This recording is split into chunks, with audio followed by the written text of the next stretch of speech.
सत्ता श्री ओम सतनाम सत साहिब। हे सत्संग प्रेमियों, आज हम आपके सामने कबीर बीजक से कहरा नंबर 4 लेकर उपस्थित हुए हैं। कहरा नंबर 4। ओढ़न मोरा राम नाम, मैं राम ही का बंजारा हो। राम नाम का करो बनी जिया, हरि मोरा हटवाई हो। सहस्त्र नाम का करो पसारा, दिन दिन होत सवाई हो। जाके देव वेद पछ राखा, ताके होत हटवाई हो। कानी तराजू शेर तिनी पठवा, तुकिनी ढोल बजाई हो। शेर पसेरी पूरा कैले, पासंग कतऊ न जाई हो। कह कबीर सुनो हो संतो, जोर चला झेड़ाई हो। कबीर साहब कहते हैं कि राम के उपासक राम नाम जाप को ही ओढ़ना और रक्षक मानते हैं। स्वयं को राम नाम का व्यापारी बताते हैं। तब कहते हैं कि हम केवल राम नाम का ही व्यापार करते हैं,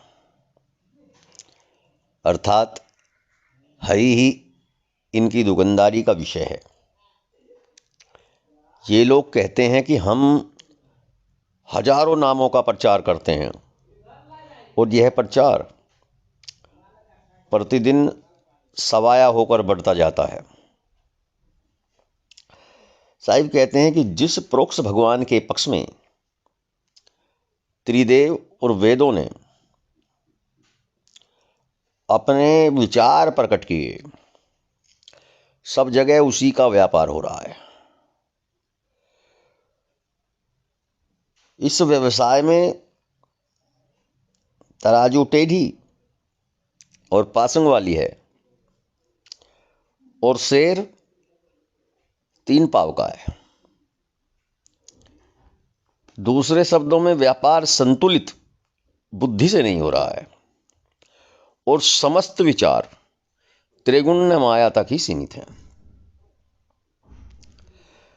कबीर साहिब समझाना चाहते हैं कि हम वाणी से राम नाम राम नाम राम राम राम राम रटने से मोक्ष को नहीं प्राप्त हो सकते। वाणी से जिह्वा से राम राम रटने से, माला फेरने से कोई भी साधन पूर्ण नहीं होगा, जब तक कि अपने अंदर छुपे विकारों को नष्ट नहीं किया जा सके, अपने मन को नियंत्रित नहीं किया जा सके, इंद्रिय निग्रह नहीं किया जा सके, तब तक माला फेरने से और जिह्वा से राम राम करने से कुछ भी हासिल नहीं होगा। तो ये तराजू टेढ़ी और शेर 3 पाव का, इसका मतलब यही है, अब तुम राम नाम का व्यापार क्या करोगे? तुम्हारी तो तराजू टेढ़ी है, अर्थात तुम जो भी कर रहे हो, जिस तराजू में से व्यापार तुम कर रहे हो, उसी में विकार है। तो इस बात को कबीर साहिब समझाते हुए ही कह रहे हैं कि अपने विकारों को दूर करो, अपनी कथनी और करनी में समानता लाओ, तब कहीं जाकर के तुम्हारा कार्य सिद्ध होगा।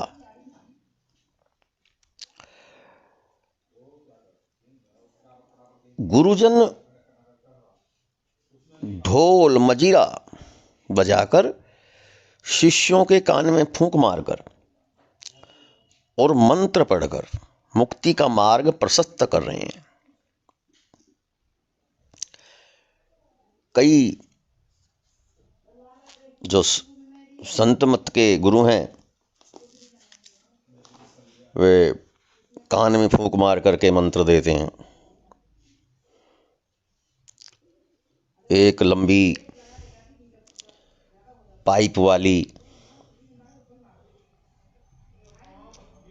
नलिका होती है और उसमें फूंक मारते हैं कान में लगा करके, तब गुरु मंत्र देते हैं। तो उसी बात को जिक्र कर कह रहे हैं, मजीरा बजाकर, ढोल मजीरा बजाकर शिष्यों के कान में फूंक मारकर मंत्र पढ़कर मुक्ति का मार्ग प्रशस्त कर रहे हैं। कहने का अर्थ यह है कि ये लोग शेर पसेरी ठीक भी कर लें तो भी पासंग वाली तराजू और उसका टेढ़ापन समाप्त नहीं होगा। मतलब मन और इंद्रियां एवं सदाचार ठीक कर आत्म तत्व का विवेचन करें, फिर भी बुद्धि असंतुलित रहने के कारण निज स्वरूप की परख सही ढंग से नहीं कर सकते। कबीर साहिब कहते हैं कि हे संतो, कहे कबीर सुनो हो संतो, जोर चला जहड़ाई हो। कि हे संतो, ये व्यक्ति अर्थात नाम उपासक हठ पूर्वक बुरे रास्ते से चलकर स्वयं को ठगवा लेते हैं। अर्थात ये स्वयं गलत रास्ते को चुन लेते हैं। कबीर साहिब अपने स्वरूप को, निज स्वरूप को जानने के लिए प्रेरित करते हैं।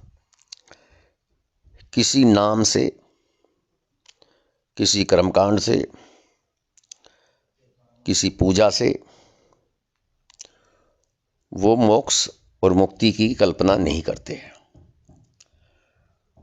वो कहते हैं कि अपने निज स्वरूप को जानिए, अपने मन इंद्रियों को नियंत्रित करके अपने निज स्वरूप को जानिए,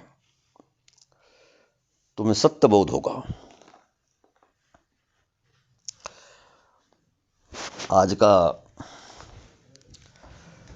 सत्संग कार्यक्रम यहीं विराम लेते हैं और कल तक के लिए सत श्री ओम, सतनाम, सत साहिब।